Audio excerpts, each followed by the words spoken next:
오늘 성령님의 열매를 누리다 이 제목으로 하나님 말씀 같이 나누겠습니다. 할렐루야.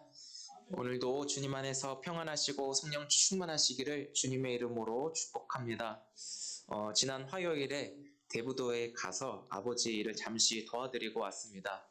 한번 이렇게 사진을 보시면은 밭 사진을 좀 찍고 왔어요. 근데 여러분 이 땅을 보면 어떤 땅인지 아시겠습니까? 한번 맞춰보세요. 말하면 안 돼요. 이 땅이 어떤 땅인지 한번 맞춰보세요. 마늘 땅? 글쎄, 마늘 땅 한번 맞춰보세요. 근데 대부분 이렇게 사진을 보여드리면 얼추 이거다라고 생각나는 대로 우리가 말을 하는 경향이 있습니다. 그렇죠? 어떤 땅인지 이 사진으로 봐서는 우리는 알 수 없다라는 거예요. 우리는 그래서 두 가지로 생각해 볼 수가 있죠. 하나는 주인이 이 땅에 씨앗을 심었으니까 씨앗을 심은 주인만 이 땅이 무슨 땅인지 안다라는 거예요. 또 하나는 지금은 알 수 없지만 저 땅에 심겨진 씨앗이 뿌리를 내리고 줄기가 올라오면서 점차 때가 되어 잎사귀가 열매가 맺어졌을 때 비로소 이 땅은 그 땅이구나. 예를 들어 아까 아라가 말한 마늘 땅, 그 땅이구나 라고 알 수 있는 것이죠. 그래서 우리는 이 마음, 저 밭을 보면서 여러분 동시에 무엇을 생각해야 되냐면 내 마음을 한번 떠올릴 수 있어야 돼요. 왜냐하면 이 사람의 마음을 밭으로 성경은 비유하고 있기 때문이에요. 우리가 네 가지 밭, 천국 비유를 설명하면서 이 네 가지 밭에 대해서 말씀을 들으셨었죠. 이 밭, 이 땅은 어떻게 해요? 뭐라고? 내 마음의 밭으로 우리가 비유할 수 있어야 된다고요. 그러면서 우리가 같이 생각해 볼 것은 저 밭에 내 마음에 저 밭은 씨앗이 심겨졌겠죠? 내 마음에는 하나님의 말씀을 씨앗으로 비유해요. 그 씨앗이 내 마음에 심겨졌을 때 내 마음에 이제 변화되는 상태들을 우리가 점검할 수 있을 텐데요. 천국의 땅에는 어떻게 천국 비유에서 네 가지 비유가 있었는데 첫째는 길가, 두 번째는 돌밭, 세 번째는 가시덤불, 네 번째는 좋은 땅이라고 얘기하고 있어요. 그 씨앗이 심겨졌을 때 어떤 결과들을 나타내고 어떤 결과들이 보여지는가, 그렇게 우리가 성경의 비유를 통해 알 수 있는 것처럼 내 마음의 상태가 이 비유를 통해서 점검할 수 있는 그런 믿음의 습관이 저 여러분들에게 필요하다라는 것이죠. 그래서 내 마음의 그런 상태를 보고 나의 정체성이 판가름 나게 되어 있다라는 거예요. 나는 누구인가? 그 마음의 밭의 모습을 보고 내 모습이 어떤가 우리는 확인할 수 있어야 한다라는 것이죠. 그래서 오늘 말씀을 듣고 우리가 함께 예배하면서 우리 마음 밭에 좋은 씨앗, 하나님의 말씀이 심겨져서 좋은 밭에 좋은 열매로 하나님이 저 여러분들을 보셨을 때 이 음성이 평생 들려지기를 주의 이름으로 축복합니다. 매우 좋다. 사람을 창조하셨을 때 하나님이 하셨던 말씀이 있죠. 심이 좋다. 영어로는 very good. 그런 하나님의 음성이 저 여러분들의 일상에 평생 들려질 수 있기를 주의 이름으로 축복합니다. 오늘 이 밭 이야기를 하면서 갈라디아서 전체 개관을 좀 말씀을 드리고 나서 다음 주에 오늘 본문을 좀 나눠야 할 것 같아요. 이 갈라디아서 말씀은 사도 바울이 1차 전도 여행을 하면서 세워진 교회입니다. 근데 바울이 교회를 세우면 오늘날의 교회 목회자처럼 한 곳에 머물러서 목회를 하는 그런 시스템이 아니었다라는 거예요. 바울은 순회 선교자로서 교회를 갈라디아에 세웠으면 고린도에도 세우고 로마에도 세우고 데살로니가에도 세우고 여러 교회들을 세우는 그 일을 감당했다라는 것이죠. 그런데 이 갈라디아 교회는 우리가 아는 대로 고린도 교회처럼 문제가 엄청 많은 교회였다라는 거예요. 근데 갈라디아 교회 안에 있는 그 문제는 가벼운 문제가 아니었다라는 것을 잘 알 수 있어요. 바울이 호통과 그 책망이 끊이지 않았던 갈라디아 교회의 모습을 우리가 좀 볼 수 있는데 왜 그러냐면 바울은 자기가 교회를 세워놓고 선교하면서도 갈라디아 교회의 소식을 들었을 때 마음이 편치가 않았다라는 거예요. 어떤 이유냐면 갈라디아 교회 안에 다른 복음이 들어왔다 이런 얘기들을 하고 있어요. 우리 성경을 보셔서 아시겠지만 로마서라든지 다른 에베소서 이런 성경들을 보면 이런 표현이 있어요. 한번 에베소서 1장 2절을 한번 같이 보실까요? 한번 앞에 화면을 보시고 보겠습니다. 시작. 하나님 우리 아버지와 주 예수 그리스도로부터 은혜와 평강이 너희에게 있을지어다. 아멘. 이 부분은요, 사도 바울이 각 교회에 편지를 보내면서 안부를 물을 때 은혜와 평강이 있을지어다 이 표현을 쓰거든요. 한번 또 하나 예를 들어 볼게요. 다 있어요. 각 성경마다. 데살로니가 전서도 한번 보시죠. 시작. 바울과 실로아노와 디모데는 하나님 아버지와 주 예수 그리스도 안에 있는 데살로니가 교회에 편지하노니 뭐가 있죠?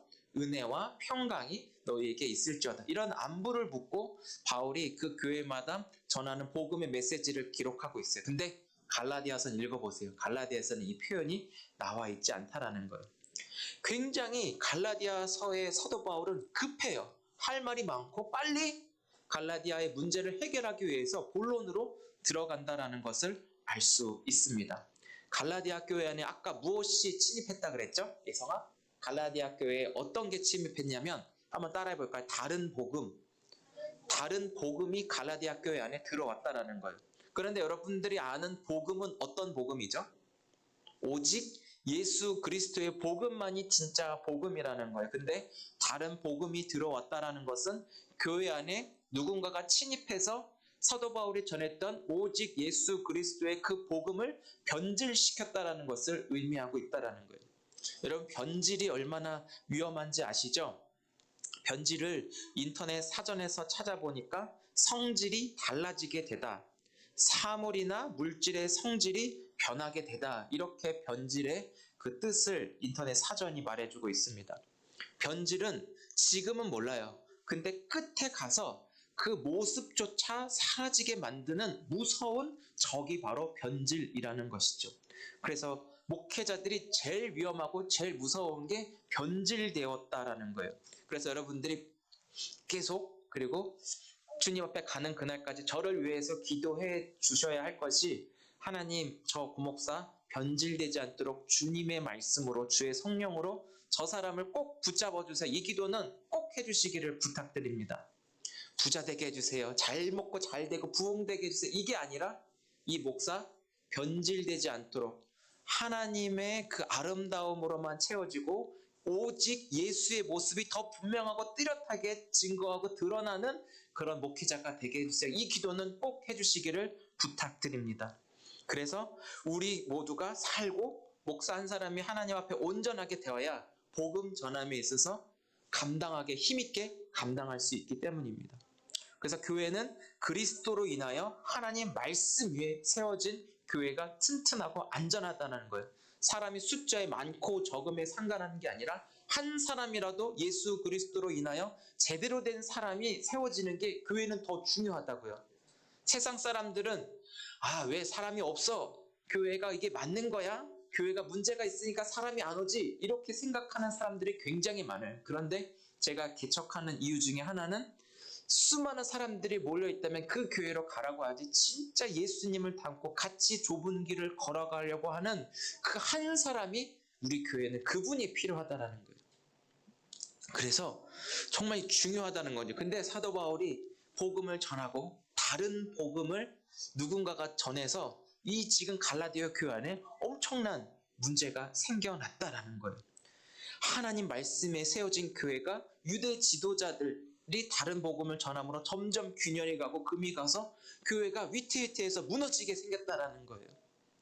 갈라디아 교인이 지금 변질되어 있는 그 모습을 사도 바울이 직시하고 참을 수가 없어 외치는 말이 갈라디아 3장 1절에 보니까 화가 엄청 치밀어 올랐어요. 완전히 막 청소년들의 표현으로는 빡쳤다 막 이런 표현으로 진짜 바울의 화가 끝까지 치밀었다라는 거예요. 그러면서 뭐라고 얘기하면 어리석도다 갈라디아 사람들아 이렇게 차분하게 얘기하지 않았어요. 예성아 귀먹어 어리석도다 이 갈라디아 사람들 말하면서 어리석도다 그러면서 사도 바울의 화가 끝까지 치밀으면서 성경에는 어리석도다 이런 표현을 했지만 엄청난 쌍욕까지는 아니더라도 진짜 모든 걸 끄집어내서 갈라디아 교인들을 책망하고 화를 내고 혼을 호되게 냈다라는 것이죠. 어리석도다 갈라디아 사람들아, 예수 그리스도께서 십자가에 못 박히신 것이 너희가 다 보지 않았느냐? 누가 너희를 그렇게 깨어서 너희를 예수 그리스도의 복음에서 변질시켜 다른 복음을 받아들이게 하느냐면서 사도 바울은 울분을 감추지 못하고 외치고 있다라는 거예요. 그러면서 이 다른 복음을 전하는, 이 복음을 전하는 자가 유대 지도자들이었어요. 그들이 이 예수 그리스도의 복음을 쓰레기통에다 갖다 버리고 자기들 것을 갈라디아 교회에 심어 놓은 것이죠. 이 다른 복음은 예수 그리스도를 오직 믿음으로 구원에 이르게 하는 예수 그리스도만을 위한 것이 아니라 예수 그리스도만으로 부족해. 그러니까 너희가 율법을 다시 순종해야 되고 할례를 받아야 되고 절기를 지켜야 너희의 행위를 추가해서 이 구원에 이르게 하는 거야 라고 혼돈스럽게 만든다라는 것이죠. 여러분, 이게 맞는 걸까요? 다른 복음이 맞는 걸까요? 우리 한번 이쯤에서 한번 정리하고 넘어가야 합니다. 제가 예전에도 한번 이 말씀을 드렸는데 기억나시는지 모르겠어요. 여러분, 퀴즈 내겠습니다. 우리 아이들도 있으니까 1번인지 2번인지 한번 맞춰주세요. 우리가 믿는 예수님을 어떻게 우리가 받아들여야 하는지. 1번, 우리는 예수님을 믿습니다. 여러분, 예수님 믿어요? 1번, 예수님을 믿습니다. 2번, 우리는 예수님만 믿습니다. 몇 번이에요? 예수님만 믿습니다. 몇 번? 이거 굉장히 어려운 퀴즈예요. 예수님을 믿습니다. 예수님만 믿습니다. 예, 이게 중요해요. 이게 예수님을 믿는 거랑 예수님만 믿는 거랑은 천지 차이예요. 중요해요. 이스라엘 백성들이 황금 송아지를 출애굽하면서 만들었을 때 이스라엘 백성들이 하나님 믿었을까요? 안 믿었을까요? 하나님 믿으면서 동시에 그 황금 송아지 애굽의 신을 섬겼거든요. 이 차이예요. 예수님을 믿는 것과 예수님만 믿는 것은 엄청난 차이가 있다는 것이죠. 구원에 이르는 것은 오직 예수님만으로 가능하고 예수님 외에는 아버지께로 갈 자가 없느니라, 이 얘기를 성경은 이야기하고 있어요. 갈라디아서 3장 3절에도 어리석도 두 번이나 얘기하잖아요. 3장 1절에도 어리석도다 갈라디아 사람들아, 3장 3절에도 어리석도다 이 갈라디아 사람들아, 성령으로 시작했다가 너희가 육체로 마치겠느냐, 이 얘기하고 있다라는 거예요. 다른 복음이 들어와서 사람들의 마음의 중심을 자리하고 있다면 교회는 순식간에 무너지는 것, 그 한 사람으로 교회 전체 공동체가 와르르 무너지는 건 시간 문제라는 것이죠. 한 사람 한 사람의 영혼이 죽었다고 해도 그거는 과언이 아니라는, 다른 복음을 받아들이는 순간 예수께서 이미 다 이뤄놓으신 그 안에서 오직 그분만을 믿고 나아가도 그분이 행하신 일들을 우리가 배워가면서 그분 안에 거하는 것만으로도 우리는 굉장히 바쁘고 더 많이 알아가야 할 시간이 필요해요. 그런데 행위 그리고 자신의 노력, 그것이 어떻게 보면 하나님의 분노와 하나님의 진노를 일으킬 수도 있다라는 것이죠. 여러분, 기도를 엄청 많이 해요. 근데 이사야서를 보니까 이스라엘 백성들이 하나님 앞에 기도한다라 그러는데 하나님 뭐라고 말씀하신지 아세요? 너희들의 그 기도 소리가 듣기 싫다, 시끄럽다. 하나님이 이렇게도 이사야를 보니까 표현한다라는 거예요. 전 그거 보고 깜짝 놀랐어요. 이사야 1장을 한번 읽어보세요. 우리가 진짜 예수 그리스도의 그 복음, 예수 그리스도의 그 말씀 앞에서 진짜 그분이 나의 진정한 기쁨의 소식이고 진정한 구원의 이유가 예수님이 되어주시는가 한번 우리는 점검해 볼 수 있어야 돼요. 이 다른 복음은 자칫 잘못하면 다른 말로 우리가 이단이라고도 우리가 말을 할 수 있다는 것이죠. 변질, 이단, 이게 어떻게 보면 같은 말이에요. 이단, 시작은 같아요. 근데 끝이 다르거든요. 다를 이 끝단자 써가지고 이단 이런 표현을 쓰고 있다는 거예요. 신천지, 하나님의 교회, 통일교, 구원파, JMS, 나중에 이거 하나씩 다 살펴보면서 이단에 우리가 깨어있도록 한 번 더 제가 정리를 해드릴 거예요. 이런 사이비들이 넘쳐나는데 여기에 빠져드는 이유가 여러분 있습니다. 하나님의 말씀을 통하여 우리의 마음이 예수 그리스도만 간절히 바라고 원하고 찾는가, 여러분 다시 한번 여러분들의 마음밭을 점검해 볼 수 있기를 축복해요. 그래서 내가 오직 예수 그리스도께로만 나아가기를 기뻐하는가, 여러분들의 마음을 점검하는 한 주가 될 수 있기를 바랍니다. 성경은 이 길을 어떤 길이라고 얘기하고 있죠? 좁은 길, 좁은 길이라고 얘기해요. 쉽지 않아요. 부자가 하나님 나라 들어가는 것이 낙타가 바늘기에 들어가는 것보다 어렵다라는 얘기를 하고 있다는, 그만큼 예수 그리스도만을 믿고 예수 그리스도만을 따르는 그 삶이 쉽지 않다라는 것이죠. 예수 믿는 것이 얼마나 어려운지, 다른 복음이라는 것이 들어왔을 때 거기에 혹해가지고 사람들이 쉽게 빨려 들어갈 정도면 예수 믿는다는 거 정말 쉬운 거 아닙니다. 다른 복음을 통하여 교인들의 행함을 강조하지 않으셨는가? 그 행함이 어떤 행함인가? 자발적으로 우러나오고 주님이 기뻐서 자발적으로 우러나오는 행함이 결국은 그것이 아름답게 서로에게 유익이 끼쳐지지만, 구원을 이루기 위해서, 목적을 달성하기 위해서 나의 행함과 나의 열심으로 채워간다? 그 결국에 소진되고 결국에는 번아웃이 와서 오히려 더 하나님과 멀어지는 그런 계기들이 될 수 있다는 것. 여러분들의 교회 안에서 무엇을 행하려고 할 때도 하나님 주신 은혜가 감사하고 기뻐서 구원의 감격이 헤아릴 수 없어서 이게 막 터져나오고 솟아나오는 그런 자원하는 마음으로 행하지 않는 모든 행위들은 이게 더 오히려 역효과가 날 수 있다는 것이죠. 마찬가지예요.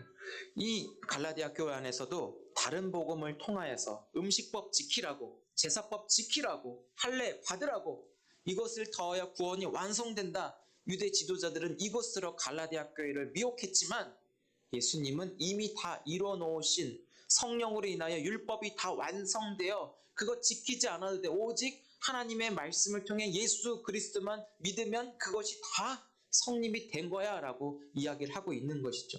그래서 우리가 이 교회 안에서 제대로 된 신앙생활, 제대로 된 믿음 생활은 하나님의 아들 그 예수 그리스도가 누구인지 그분을 알아가고 그분을 배워가면서 그분의 말씀에 내가 믿고 순종하는 자로 변화되는 것, 변질이 아니라 변화되고 거듭나는 것. 그래서 주님을 닮아가고 주님을 사랑하고 주님을 따라가기로 결정하고 선택했는가, 이게 굉장히 중요하다는 거예요. 여러분, 예수 그리스도 한 분만을 온전히 따라가는 믿음의 사람이 되시겠습니까?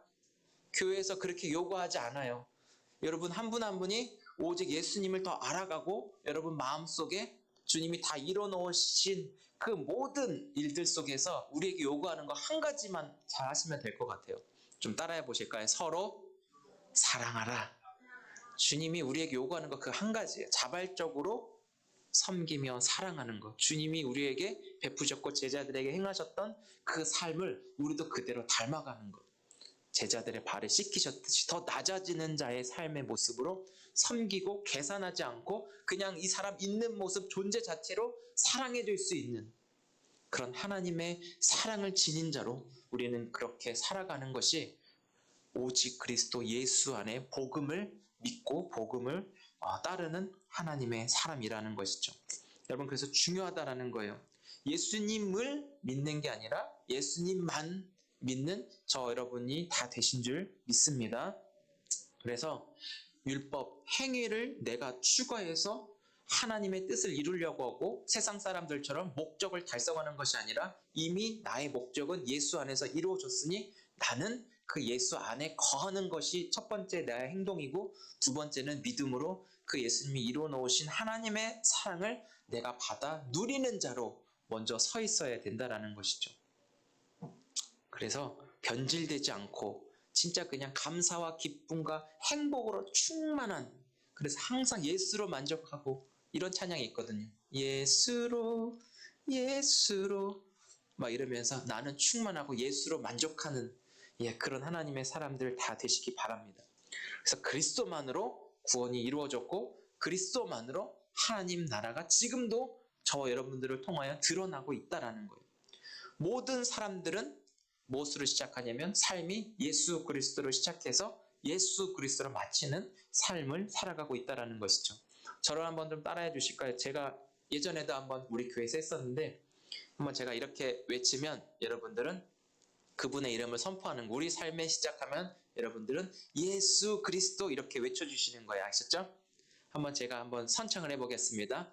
우리 삶의 시작 그리스도, 우리 삶의 전부, 우리 삶의 끝도 네, 우리 이렇게 살아가는데 원래 이거 좀 리듬을 타서 이렇게 했었거든요. 근데 제가 좀 오글거려가지고 한번 용기를 내서 다시 한번 해보겠습니다. 우리 삶의 시작! 좀만 더 힘있게 해주세요. 우리 삶의 전부! 우리 삶의 끝도? 네, 할렐루야. 우리는 이런 삶을 계속 추구하며 살아가야 할 것입니다. 예수 그리스도만을 믿는 자에게 누가 임하신다고요? 부활하신 성령이 비로소 임하신다라는 거예요. 성령이 내 안에 계시거나 계시지 않고는 엄청난 차이가 있다는 것이죠. 왜요? 성령이 우리 안에 임하셔서 성령이 우리 안에 계신다는 것은 예수 그리스도의 그 부활 생명이 내 안에 계심으로 인해서 우리가 이렇게 고백하는 거죠. 나는 없고 그리스도만 계십니다. 성령으로 인하여서 아버지라고 고백할 수 있는 건 내 안에 성령이 계시기 때문에 하나님을 아버지라고 고백할 수 있게 하신다라는 거예요. 복음을 듣고 믿는 자에게 성령이 임하셔서 하나님의 뜻을 이루도록 성령께서 지금도 인도해 가고 계신다라는 거예요. 그래서 삶의 방식도 복음이신 예수 그리스도를 믿음으로 성령께서 하나님의 말씀을 이루시고 우리의 삶을 선하게 이끄신다는 것이 바로 그리스도인의 삶이라는 것을 알려주셨습니다. 믿음의 삶은 그 사람 안에 부활의 주 되신 성령이 거하심으로 믿음 생활이 여기서 시작된다는 거예요. 내 안에 성령께서 계심으로 하나님을 아빠 아버지라고 고백하여 여기서부터 기도가 시작이 되는 것이죠. 그리고 나의 정체성이 어떻게 해요? 나는 하나님의 자녀입니다. 누가 뭐라고 해도 내가 때로는 죄 가운데 넘어져서 쓰러지고 좌절하고 슬퍼하고 분노하고 우울하고 여러 감정들이 뒤섞인다 할지라도 그 감정이 나의 정체성을 인정하지 않아요. 이미 예수 그리스도를 믿는 그 믿음으로 성령이 내 안에 거하셔서 나는 하나님의 자녀고 하나님이 나를 책임져 주실 거라고 하는 분명한 정체성과 관계가 성령이 우리 안에 거하심으로 성립이 되었다라는 거예요. 여러분 이게 위로가 되지 않습니까? 너와 나의 관계, 하나님과의 관계, 이웃과의 관계, 자녀와의 관계가 성령이 임하면서부터 시작하여 우리의 삶은 한 가지 서로 사랑하며 사랑하는 방향으로 주께서 제시해 주셨다라는 거예요. 바울은 이 갈라디아 교회를 향하여 성령의 도우심으로 그리스도 안에서 다시 이전의 삶으로 돌아가지 않고서 성령으로 시작했으면 성령으로 마치고 예수님으로 시작했으면 예수님으로 마치는 그런 삶을 살아가도록 강하게 외치고 있습니다. 하나님이 예수 그리스도를 통하여 구원을 이루며 하나님 나라를 나타내 보이시며 인도하시니 믿고 가는 것이 저와 여러분들의 삶의 방향이고 삶의 걸음임을 여러분 믿으시기 바랍니다. 그래서 교회 안에서 한 사람 한 사람 저는 한 분 한 분 우리 장로님 너무나 감사드리고 한 분 한 분이 너무 소중하고 너무 중요해요. 하나님의 뜻을 함께 이루어감에 있어서. 그래서 교회는 예수 그리스도를 머리 삼아 주인으로 삼으신 예수 그리스도께 붙어있는 각 지체로 한 몸을 이루는 공동체로서 성령의 인도하심을 받아야 합니다. 그런데 누군가 한 사람이 난 싫어. 이 교회 별 볼 일 없어. 나는 싫어. 그러면서 한 몸 되기를 원하지 않는 그 한 사람 한 사람 있다면 공동체가 아프죠. 그리고 위험하게 돼요. 제가 예전에 이 무릎 수술을 한 적이 있어요. 십자인대가 파열돼가지고 한 달 가까이 목발을 짚고 다녔는데 이 무릎이 아프다고 해서 이 무릎을 자를 수는 없잖아요. 그렇죠? 교회는 내 몸을 보면서 이 교회 구성원, 교회 공동체를 내 몸 거를 보면서 여러분 생각할 수 있다는 거예요. 왜요? 우리가 누구의 형상? 하나님의 형상이잖아요. 그러니까 거울을 보고 내 모습을 보는 거예요. 그런데 내 머리는 누구? 예수님. 그분의 통치와 지시를 받아서 손과 발이 움직이는 거잖아요. 교회가. 그런 것처럼 예수께서 지시하셨을 때 모든 지체가 서로 움직이지만 그분의 뜻에 맞게 움직여 하나됨을 강조하는 것처럼 아프고 불편해도 하나됨을 위해서 서로가 서로에게 보완이 되어 진짜 한몸됨을 강조하여 주님의 살아계심을 나타내는 것, 주님의 존재를 드러내는 것. 이게 바로 교회 공동체가 해야 할 일들이라는 것이죠. 유대 지도자들이 갈라디아 교회에 침투하여 다른 복음을 전하게 하여 공동체 전체를 몰락시키려는 소리를 듣고 바울은 돌이켜 돌아와라 외치는 그 소리에 나도 혹시라도 다른 복음에 빠져 다른 생각에 빠져 있다면 오늘 이 바울이 어리석도다 갈라디아 사람들아가 아니라 어리석도다 이 손잡는 교회 사람들아 라고 외칠 때 우리는 그 얘기를 듣고 돌이킬 수 있는 은혜와 겸손함이 있기를 주의 이름으로 축복합니다. 바울은 예수 그리스도의 복음만을 믿고 살아가는 자들에게 성령으로 시작하여 성령에 이제는 이끌려가는 사람들에게 열매가 있다라고 얘기하고 있어요. 지금은 이제 끝나가요. 지금은 마지막 때를 살아가고 있는데 제일 중요하게 우리가 놓치지 말고 해야 하는 것이 있는데 한번 저를 따라해 주시면 감사하겠습니다. 분별이 꼭 필요한 시대가 되었어요. 내가 성령을 따라 그리스도 안에서 하나님을 사랑하고 이웃을 사랑하는가? 내가 그런 사람으로 내 모습이 비춰지고 있는가? 항상 자기 자신을 분별할 수 있기 바랍니다. 나의 계산적으로 챙겨야 할 이익을 내가 다 따져가면서 나한테 잘해주는 사람한테만 잘하고 나한테 피해주는 사람한테는 2배, 3배 얹어서 다 우리가 갚아주려고 하는 혹시 내 모습이 있는가? 때로는 분별하고 살펴보아야 합니다. 성경은 사람들에게 중립을 인정하지 않아요. 중립은 양다리입니다. 서로의 배우자가 있을 텐데 나 외에 또 다른 누군가가 사귐이 성립이 된다면 가능하시겠습니까? 절대 용납할 수 없는 것처럼 하나님이 마찬가지라는 거예요. 나 외에 다른 신들을 내게 두지 말라. 질투하시는 하나님의 그 성향, 하나님의 마음이 우리에게도 심겨지게 되었다라는 것이죠.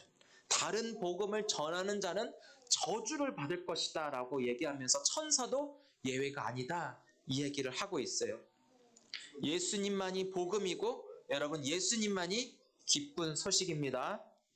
지난주에 봤던 예수님이 부활하시고 승천하심으로 성령님을 보내주시고 성령의 그 이끄심을 따라 살아 열매 맺는 삶으로 살게 하셨는데 어떤 열매를 통하여 인도하심을 받는지 살펴보는 것이 바로 오늘의 말씀입니다. 이제 우리 성령의 열매는 다음 주에 이어져서 한 번 더 할 것 같아요. 이 열매를 보면서 우리는 자기 자신이 어떠한 모습인지 우리는 분별하며 우리 행동에도 변화를 주어야 합니다. 그동안 나 외에 내가 다른 사람들만 고치려고 했고 내가 다른 사람들을 바꾸려고 했지 내 자신이 변화되어야 한다는 것은 우리가 생각한 적이 없었던 것 같아요. 다 내가 옳은 것 같고 다 내 말이 맞는 것 같고 다 내 얘기를 들어라라고 하는 우리의 그런 모습 속에서 이제는 하나님의 그 말씀으로 내가 변화되어 내 안에 어떤 열매들이 맺어지게 될 것인가, 성령께서 나를 어떻게 변화시키셔서 어떤 모습으로 나를 드러나게 할 것인가, 우리는 여기에 관심을 갖고 주목했으면 좋겠습니다. 오늘 말씀 한번 같이 읽어보겠습니다. 시작. 오직 성령의 열매는 사랑과 희락과 화평과 오래 참음과 자비와 양성과 충성과 온유와 절제니 이 같은 것을 금지할 법이 없느니라. 사랑하는 성도 여러분, 오늘날의 시대는 이리가 양의 옷을 입고 우리에게 다가와 공격하는 시대입니다. 속고 속이는 시대, 강자가 약자를 억압하고 폭력으로 세상을 지배하는 시대입니다. 내가 죽어야 사는 약육 강식의 시대이기도 하죠. 내가 하나님이 되어서 모든 사람들이 나를 우러러보도록 나 자신만 인정받고 자신이 휘두르는 권력의 수많은 사람들이 고개 숙이기를 원하는 그런 시대 속에 살아가고 있어요. 이게 다 성령의 열매를 맺는 자가 아니라 육체의 소욕을 따라 육체의 정욕과 탐심을 따라 나타나는 열매들이 방금 말씀드린 상태입니다. 그러니 육체의 열매를 맺는 사람들, 육체의 그 감정과 육체의 욕망을 따라 살아가는 사람들에게는 자기의 모습이 눈에 보이지 않는다라는 거예요. 열매로 자신의 모습이 나타나서 다른 사람들이 나를 보고 저 사람은 저렇구나 이렇게 얘기를 하는데 우리는 육체를 따르는 자가 아니라 성령님을 선택해서 성령을 따라야 한다라는 것을 꼭 기억할 수 있기를 바랍니다.